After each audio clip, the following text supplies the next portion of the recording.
Mayorya ng Senado wala pang pahayag sa pagbasura ng Korte Suprema sa TRO na hiling ni Senator Bato de la Rosa. Maabante sa balita si Abante reporter Dexter Ganibe. Dex. Wedge, wala pang nilalabas na opisyal na pahayag ang mayorya ng Senado o itong mga kasamahan ni Senador Ronald Bato de la Rosa kaugnay ng 951 vote ng Korte Suprema na nagbabasura sa hiling na TRO ng mambabatas. Pero itong si Senador Rapi Tulfo na galing sa minorya naniniwala na ang pasya ng kataas-taasang hukuman ay magbibigay na ng kapangyarihan sa executive branch na ipatupad ang arrest warrant ng ICC para kay De La Rosa. Kasama si De La Rosa sa pinangalanan ng ICC na co-conspirator sa Crimes Against Humanity case ni dating Pangulong Rodrigo Duterte sa The Hague.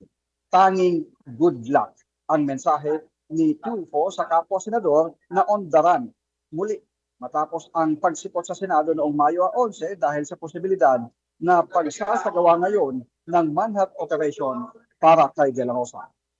That's correct. Dahil dyan sa decision ng Supreme Court, it just simply means na binibigyan ng kapangyarihan ng executive branch para ipa-implement yung arrest warrant from the ICC para kay Bato. Any thoughts? Your thoughts on that, on this, sir? Well, good luck kay Sen. Bato. Yan ang maiksing pahayag ni Senator Rapi Tulfo sa isinagawang preambush interview kanina bago magsimula ang sesyon ng Senado. Pero sa pinakahuling update matapos itong sesyon ng Senado ay nagbigay na ng kanyang pahayag itong si Senator Robin Padilla at sinabi ni Senator Padilla na kanyang ikinalulungkot ang naging desisyon ng Korte Suprema. Kasalukuyan ngayong nasa All Senators Caucus ang mga senador para pag-usapan at ilatag ang petsa ng mga pagsasagawa naman ng impeachment trial para kay Vice President Sara Duterte. Wedge? Alright, maraming salamat Dexter Ganibe live mula sa Senado.